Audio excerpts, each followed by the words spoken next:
हमने पढ़ा था न्यूट्रिशन।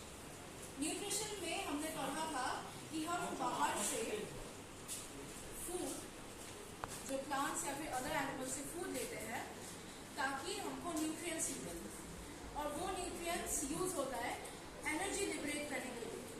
रेस्पिरेशन जो लाइफ प्रोसेस है वो उस न्यूट्रिएंट्स को एनर्जी में कन्वर्ट करता है। तो रेस्पिरेशन में मेनली 2 टाइप्स होते हैं, एनारोबिक, एनारोबिक। एनारोबिक मतलब ऑक्सीजन या फिर एयर के एब्सेंस में, जहाँ पर कोई एयर या फिर ऑक्सीजन नहीं होता। एरोबिक रेस्पिरेशन वो होता है जहाँ पर एयर या फिर ऑक्सीजन का प्रेजेंस होता है, मतलब respiration is being carried out in the presence of oxygen. अभी हमारे बॉडी में 2 टाइप्स ऑफ रेस्पिरेशन हो सकता है, anaerobic, anaerobic, like we said. और इसके पाथवेज हम फूड से जो कार्बोहाइड्रेट्स होते हैं वहां से हमको एक बहुत इंपॉर्टेंट मॉलिक्यूल या फिर कॉम्पाउंड मिलता है, ग्लूकोज, जो हम लिख सकते हैं C6H12O6।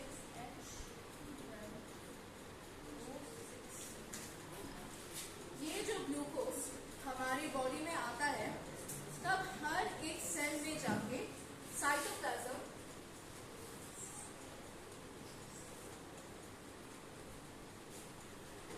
हमको पता है कि सेल में ये होता है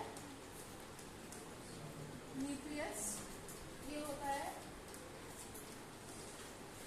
सेल वॉल, और यहाँ पर जो फ्लूइड कंटेंट होता है उसको बोलते हैं साइटोप्लाज्म। तो ये जो ग्लूकोज है साइटोप्लाज्म में जाके बन जाता है पायरूवेट, और ये पायरूवेट जो है एक 3 कार्बन मॉलिक्यूल बनता है, वो कॉम्पाउंड जिससे हम एनर्जी लिबरेट करते हैं through different pathways in the absence and in the presence of oxygen. तो पहले हम एरोबिक रेस्पिरेशन के बारे में पढ़ेंगे। एरोबिक रेस्पिरेशन में एयर या फिर ऑक्सीजन का प्रेजेंस होगा। तो हम यहाँ पर जब पायरूवेट माइटोकॉन्ड्रिया में in the presence of oxygen रहता है तब वो ब्रेक डाउन हो जाता है CO2 plus water and energy में। ये है हमारा एरोबिक रेस्पिरेशन, क्योंकि यहाँ पर ऑक्सीजन का प्रेजेंस है। अभी हमारे बॉडी में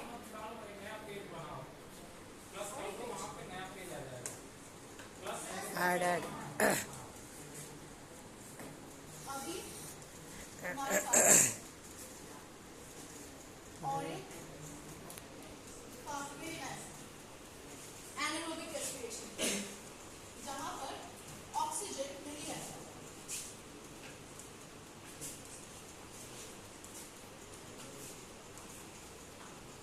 जिसमें बनता है ह्यूमन बॉडी में lactic acid plus CO2 and energy. बड़ा गलत। ये जो एनारोबिक रेस्पिरेशन होता है ये बहुत ही रेयरली कैरी आउट होता है, और वो भी हमारे मसल सेल्स में। इसका मेन ये मसल सेल्स में इसलिए कैरी आउट होता है जब हमारी बॉडी में रेस्पिरेशन या फिर ब्रीदिंग के थ्रू इनफ ऑक्सीजन या फिर एयर नहीं जा पाता, स्पेशली जब हम बहुत ही ज्यादा एक्सरसाइज करते हैं। जैसे लगातार अगर हम रनिंग करते जाए या फिर बहुत दिनों बाद हम बहुत एक्सट्रीम एक्सरसाइज करें तो हमारे बॉडी में या फिर मसल्स में क्रैम्प्स होता है। और ये क्रैम्प्स इस लैक्टिक एसिड के वजह से होता है, क्योंकि जब हम वो एक्सट्रीम एक्सरसाइज करते हैं तब हमारे बॉडी में इनफ ऑक्सीजन थ्रू ब्रीदिंग नहीं जाता, इसलिए हमारे मसल सेल्स एनर्जी रिलीज करने के लिए एनारोबिक रेस्पिरेशन करते हैं। अभी इसमें और एक पाथवे जो ह्यूमन बॉडी में नहीं होता, यीस्ट में होता है, जो है इसमें बनता है ethanol plus CO2 plus energy. ये जो एनारोबिक रेस्पिरेशन होता है यीस्ट में, ये इंपॉर्टेंट होता है फॉर द बेकिंग या फिर ब्रेड इंडस्ट्री में, क्योंकि जो यीस्ट है और जो कार्बन डाइऑक्साइड बनता है वो बनाता है ब्रेड को फ्लफी या फिर पोरस। एक बहुत फेमस टाइप का ब्रेड होगा सावरडो ब्रेड, जहां पर yeast plus wheat flour and water से बनता है स्टार्टर। ये स्टार्टर यूज होता है ब्रेड्स में, और ये जो सोल्यूशन है इसमें होता है एनारोबिक रेस्पिरेशन, क्योंकि व्हीट जो कार्बोहाइड्रेट है उसमें होगा ग्लूकोज, ग्लूकोज बन जाएगा पायरुवेट, पायरुवेट यीस्ट के साथ है और पानी के साथ है। यहाँ पर एनारोबिक रेस्पिरेशन होके इथेनॉल, CO2 और एनर्जी बनता है। जब ब्रेड बेक होता है तब ये इथेनॉल इवेपोरेट हो जाता है और कोई अल्कोहल नहीं रहता। अब ये जो रेस्पिरेशन में एनर्जी बनता है वो यूज होता है एक कंपाउंड को सिंथेसाइज करने में, ATP या फिर एडेनोसिन ट्राइफॉस्फेट। ये हम एनर्जी करेंसी भी बोलते हैं, क्योंकि हमारे सेल्स में जो भी एंडोथर्मिक प्रोसेसेस होता है उसको फ्यूल करता है ये मॉलिक्यूल ATP, और ये ATP बनता है ADP प्लस इनऑर्गेनिक फॉस्फेट से। जो ये जो एनर्जी बनता है रेस्पिरेशन में उसके साथ मिलके बन जाता है ATP। अभी ये जो ATP है जब वाटर के साथ ब्रेक डाउन होता है तब उससे निकलता है 30.5 किलो मोल का एनर्जी। ये जो एनर्जी बनता है इससे ही वो एंडोथर्मिक प्रोसेसेस कैरी आउट होते हैं, जैसे तुम्हारा कंट्रैक्शन ऑफ मसल्स। जब हम मसल्स कंट्रैक्ट करते हैं या फिर जब मैं लिख रही हूँ तब मेरे मसल्स कंट्रैक्ट और रिलैक्स हो जाते हैं। इस कंट्रैक्शन और रिलैक्शन को फ्यूल करने के लिए हम ATP को वाटर के प्रेजेंस में ब्रेक डाउन करते हैं, जिससे इतना एनर्जी मिलता है।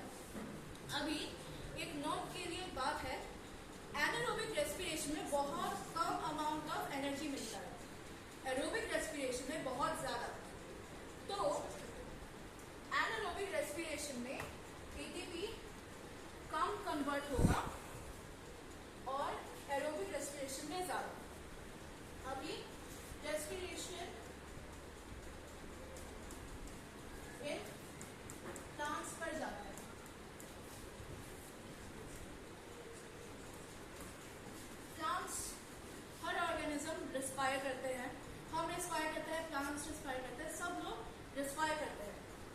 ही क्योंकि हमने पढ़ा था कि एरोबिक रेस्पिरेशन में एयर चाहिए, मोर स्पेसिफिकली ऑक्सीजन, उसके लिए एयर को आना भी पड़ेगा सेल्स के पास में, इन कॉन्टैक्ट में।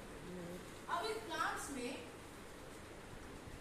हमने पढ़ा है स्टोमेटा होता है, राइट।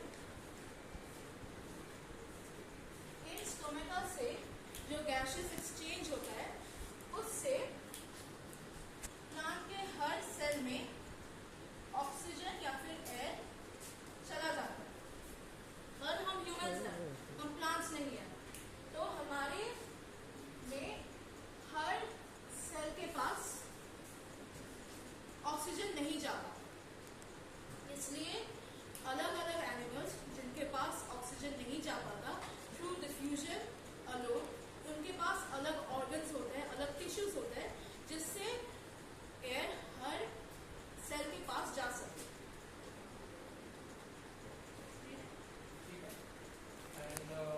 रेस्पिरेशन और ब्रीदिंग तो डिफरेंस टर्म है, उसमें डिफरेंस होता है। रेस्पिरेशन एक बायोकेमिकल प्रोसेस है, बट ब्रीदिंग जो है वो फिजिकल